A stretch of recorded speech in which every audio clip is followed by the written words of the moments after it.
Hey, you are listening to Oh Crap Parenting with me, your host, Jamie Glowacki. This is a podcast for conscious parents who drop the F-bomb a lot. I don't want to break anybody's heart or spirit, but the whole notion of core memories is not grounded in science. But let me explain how I got here. So Pascal graduated June 6th, and it was a homeschool graduation, and I was the MC. I did a lovely opening speech that made even the dads cry about our journey of homeschooling, and couldn't be prouder. And I was talking to my friend, and she, my friend called me and said, "Oh my God, I can't believe he's 18. I can't believe he graduated." Yeah, he also turned 18 June 1st. So two big milestones here. And I know so many of you guys have been following me for a long time, so it's just so unbelievable, what do they say? The days are long, but the years are short. So anyway, I was talking to my friend, and she was like, "Oh, I can't believe Pascal's graduating." And she said, "It's so funny about memories." And she said, "You think you're going to remember. It's such a big deal, right? Like your high school graduation, your college graduation, you only get a couple, right? Probably kindergarten, and then high school, and then college." And she said, "What's so funny though?" She said, I remember wearing white." She said, "But that's about it. I don't really remember like the colors, the theme. I don't remember much except that my parents had just separated and divorced, and they were both there, and the tension of them being there and not getting along, and trying to be there for me, but the tension between them was palpable, and me, the kid, being in between, trying to manage both. She said that's sort of my core memory of that event. And we got to talking about memory, and I had done an episode about this a really long time ago, so it's time to revisit though, because Inside Out 2 is being released on I think it's the 14th, and this podcast will be released on the 13th. So it's perfect timing because Pixar made up the term core memory. Yeah, it's not a thing. No, we know what it means, right? Like we know the context of what it means, but core memories are best described as an emotional memory that may resurface when that emotion becomes dominant. However, the concept of core memories is not rooted in science, but stems rather from the 2015 Pixar movie, Inside Out. And I think it's really important because there's a couple of things about this. And this kind of goes into also, I did an episode a long time ago deconstructing the myth of a magical childhood. And I think sometimes we see all these things on social media. I see hashtag core memory. I see people in the comments say, "Well, that's a core memory. That's making a core memory." And not necessarily. And I also think that a lot of parents are breaking their backs to try to create these core memories that Riley had in Inside Out, right? Great movie. Love the movie. Can't wait for the second movie. And everything about it, I think emotional. There's so much emotional awareness teaching in that film. And I loved the scene. I'm sure you guys have seen it. If you haven't, you should. The scene where, they're ditching memories and just keep Washington and Lincoln for the presidents, right? It's so true. Or like you remember how to play chopsticks on the piano, but nothing else, right? And so I love that idea.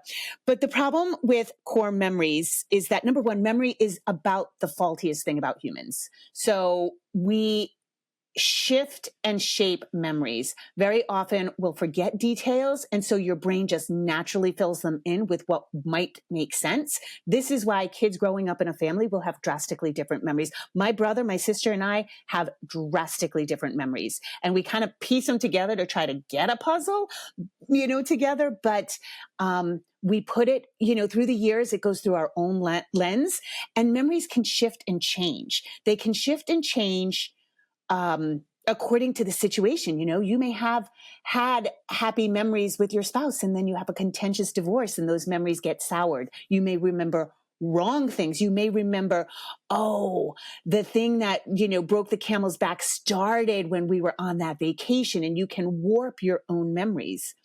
Northwestern did a huge study where they figured out that when we remember something, we're most likely remembering the last time we remembered it. So when you tell a story of a memory you had, it will start to shift a little bit more. Maybe you want to embellish it. Some people do, but sometimes your brain fills in the details, and then that's what you remember the next time. And so every time you remember it, it's going to be a little bit different. Our memories are not a memory bank. It doesn't stay there. They're not solid. It can change and shift in different contexts. And I think that is the wild part. The memories don't drive personality. So that's based on brain science and what we know about memory. So it doesn't really drive your personality, because again, it can feel super significant in the moment and then you can forget it. So it's wild.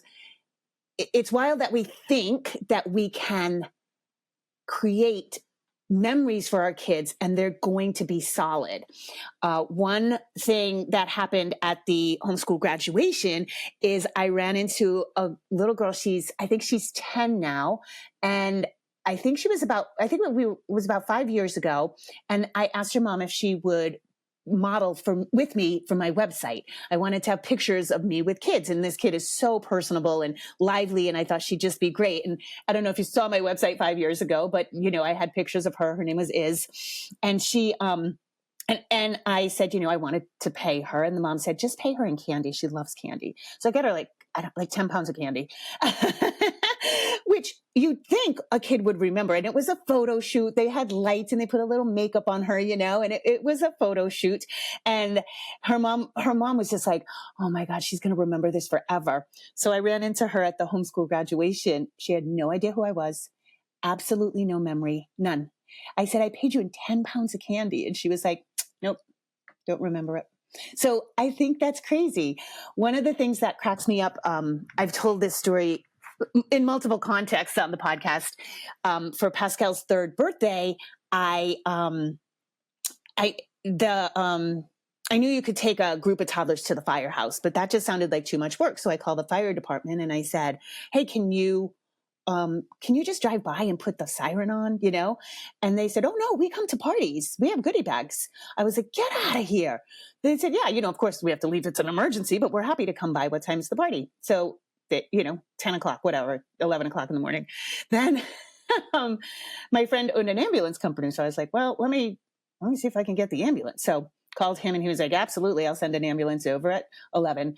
And then I was like, well, maybe I'll get the trifecta. I called the police department. They were like, yep, we'll be by at 11. And so 3 emergency vehicles show up for a 3-year-old birthday party. I mean, come on. And to be fair, he wanted the garbage truck, but they wouldn't come. So, great party. I ended up letting the kids eat the cake with their hands. So we had a picnic table outside, and I was like, the firemen let off the hose. I said, why don't you all? So they were playing in the water. So why don't you all eat the cake with your hands, right? Just shove it in your mouth, and then we'll wash off on the fire hose. And the kids were just, oh my God, it was so much fun. My son has 0 recollection, 0. I'll show him the pictures, and he's like, no. Don't remember. You would think that 3 emergency vehicles eating cake with your hands would be a quote unquote core memory, but no, it wasn't. Didn't remember a thing. Now, of course, 3 is pretty young to remember stuff, but I think it's just wild. So one of the biggest things, though, is that we can't predict what will become a core memory. And so what I am rallying against is this effort to create core memories that might be stressing you out, right? Maybe stressing your nerves, stressing you financially.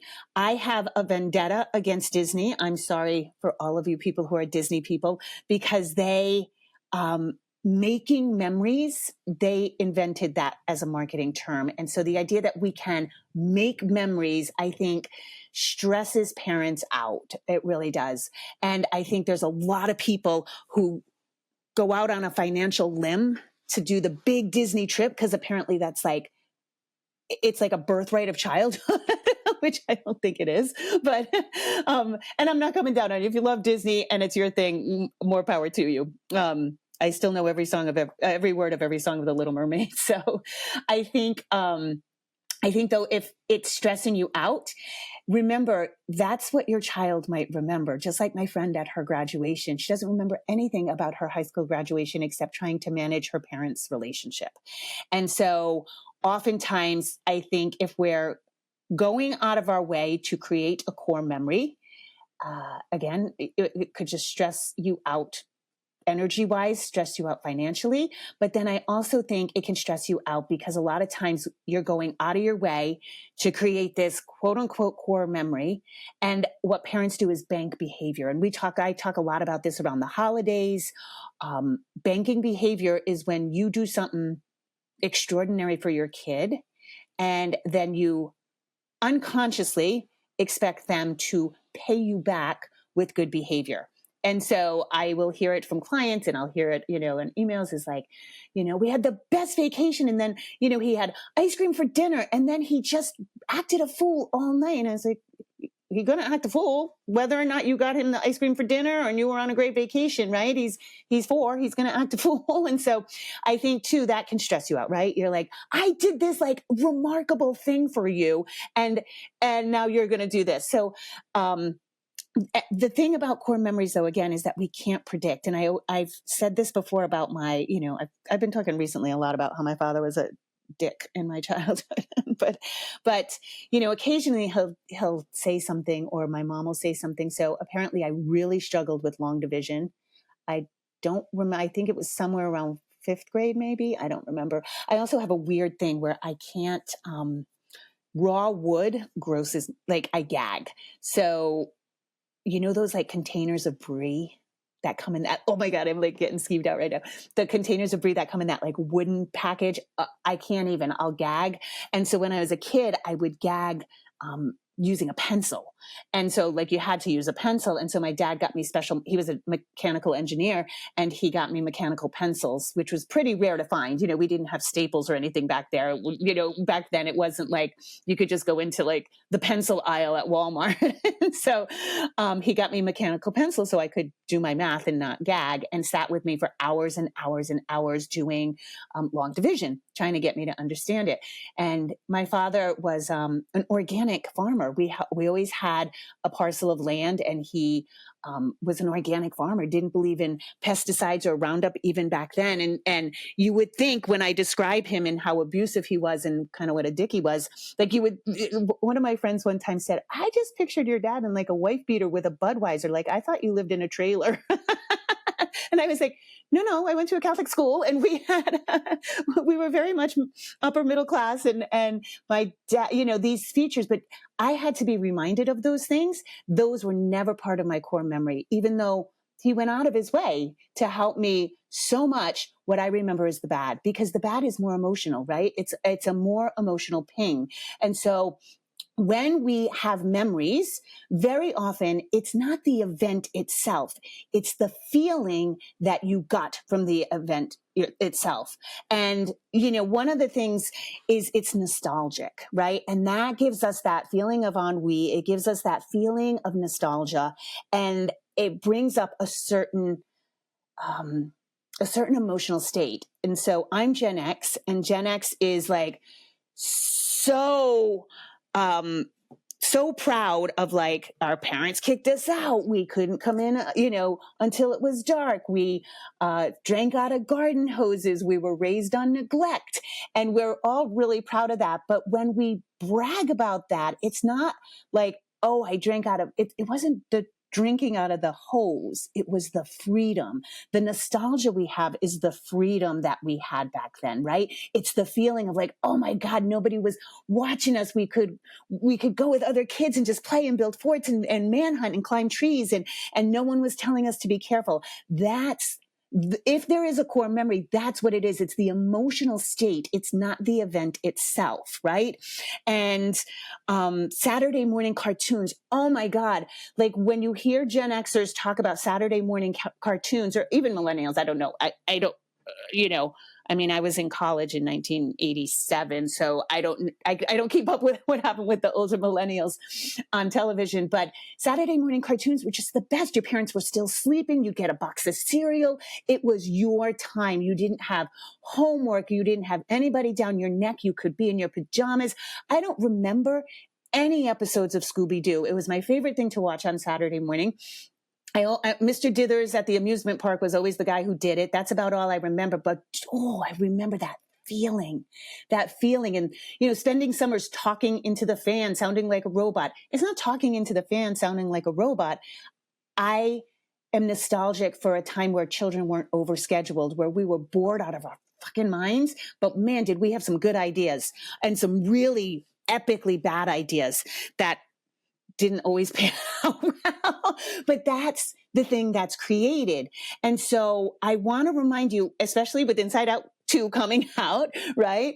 And summertime, with the whole summertime looming, don't break your back. And I had done a podcast called, either deconstructing or the myth of a magical childhood. We keep trying to make childhood magical for our kids.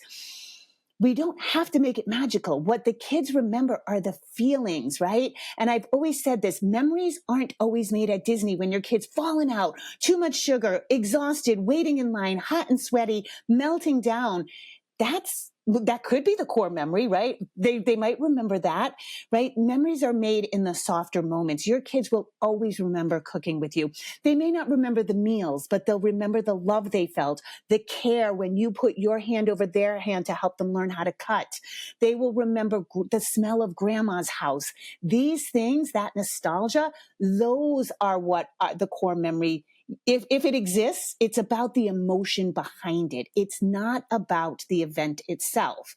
Most kids will tell you, I don't know, it's wild. Like, you can go on these epic trips and they're like, oh, I love the puddle outside the hotel.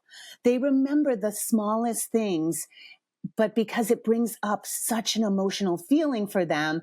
And it was either the freedom, the adventure, the hotel. I don't know. Pascal remembers the tiniest things with so much fondness. And he's like, oh, do you remember that stick I had? Oh, that stick I found. I remember he had this epic stick, and my dog Stella, our old dog Stella, ended up eating it. And Pascal cried for like 3 days. It was a fucking stick, like a stick. I mean, it was a good stick, but I was like, bud, we could get another stick, not that stick. And he'll remember that stick, but that stick in his head, oh my goodness, he had just watched Harry Potter. It was a wand. It was a drawing tool in the dirt. He carried that stick with him everywhere. It became swords. Like he would do so much imaginative play by himself with that stick. And he'll remember the stick. And I'm like, he doesn't remember the 3 emergency vehicles at his 3rd birthday. He doesn't remember the actual light up wand I got him from Harry Potter. He remembers the stick. And I think he remembers the imaginative play. And again, I don't know that he remembers the scenarios he made up, the stories he was telling himself, but he has a deep feeling of like, that was his childhood. And I think it's because he was like a knight in shining armor, fencing and jousting. He was Harry Potter. He was all these things with that stick. And, yeah, so it's the feeling. It's the feeling. And so again, I want you to have a great summer. I want you to slow down this summer, and I want you to not kill yourself trying to make memories for your child. Memories are going to happen. Memories are going to happen no matter what. And what you want to do is stay calm and regulated and not overextend yourself in an effort to create these memories when you could be home reading a book with a chocolate chip cookie with your kid. And that could be the absolute best core emotion, feeling, memory that child will have. And that having a calm, regulated parent is the best core memory we can give our kids, right? Because again, we just don't know. We don't know. We can't be guaranteed that they're not going to remember the shitty aspect, whether it's you being stressed out about packing, whether it's you being stressed about the money being spent, whether it's you on vacation not getting enough sleep. Do you know what I mean? These things, good old slip and slide in the backyard. There you go. That's an excellent nostalgic thing to remember. So I want to take it out of this, like, the core memory thing just kind of irritates me because I just feel like it's one of those things on social media that can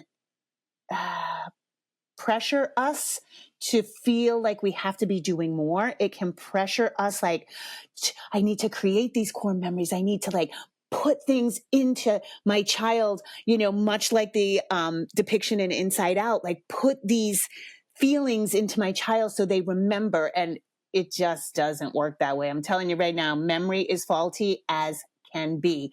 And if you don't believe it, ask your siblings to remember certain events in your childhood. If you have them, ask your parents to remember a certain event in your childhood, and you're going to have wildly different memories of it. And that's okay. I just think it's important that we don't rely on them, and even the emotion, knowing that core memories are more about the emotion and not the event. Remember, emotions are also not facts. They're valid. It's feelings, right? They're feelings, and they're important, but they're also not facts. So we have to it's so sketchy. It's so sketchy to think that you hold a memory of something and that's the absolute truth. It's not usually. And I don't know if you've ever seen the show Brain Games, but they've done, they've tested this out in the field. Like they'll have they set up a guy mugging a woman, or not mugging her, but stealing her purse, and then interviewed the witnesses, and everybody had a different story, and none of them had the right story. They didn't have all the facts. And so that's where witnesses sort of get a little sketchy too. But it's funny because I think people think they have the definitive truth in their memory bank, but you don't. So good thing to just remember and be aware of. And again, I think the takeaway is memories aren't usually made in the big, fantastic moments. They really aren't. I think memories are made in the softer moments where you're enveloped in love and calmness. And I hope that Pascal remembers, he may not remember this graduation as he grows older. He may not remember the color of the cap and gown. But I was the MC, and I got to tell our story.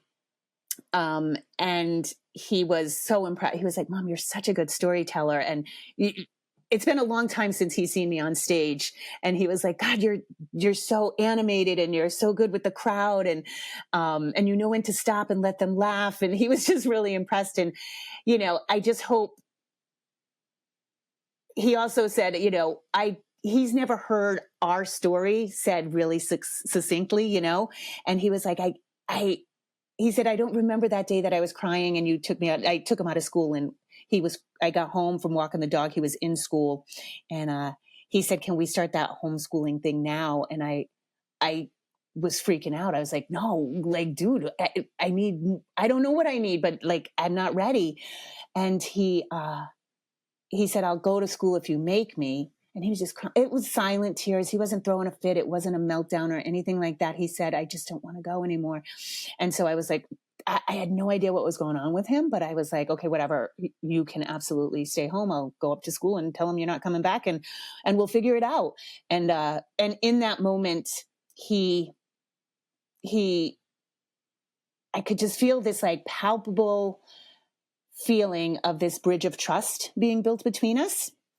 And he doesn't remember that, he doesn't remember those circumstances, but he was in the audience. And afterwards he said, "God, that was so powerful, Mom. You can't, you listened to me that day. You went to school that day and withdrew me that day." And I said, "Yeah, I walked up to school and told him you weren't coming back."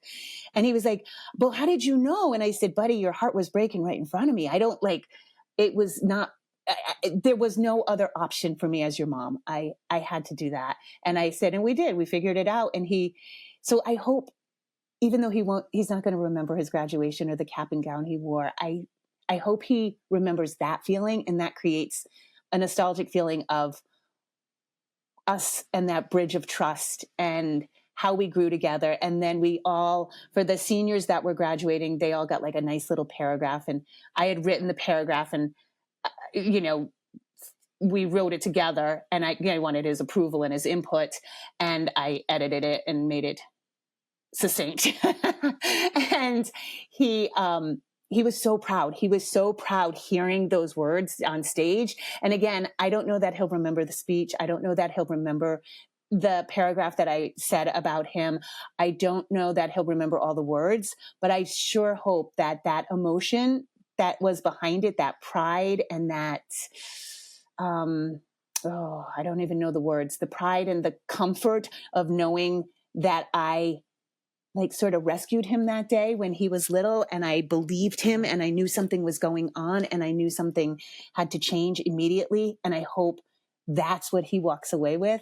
So again, we can't control it. I didn't do that to create a core memory, but I hope that's what he walks away with. So, all right, guys, as always, I appreciate you. I appreciate you listening. And as always, rock on and have a beautiful day.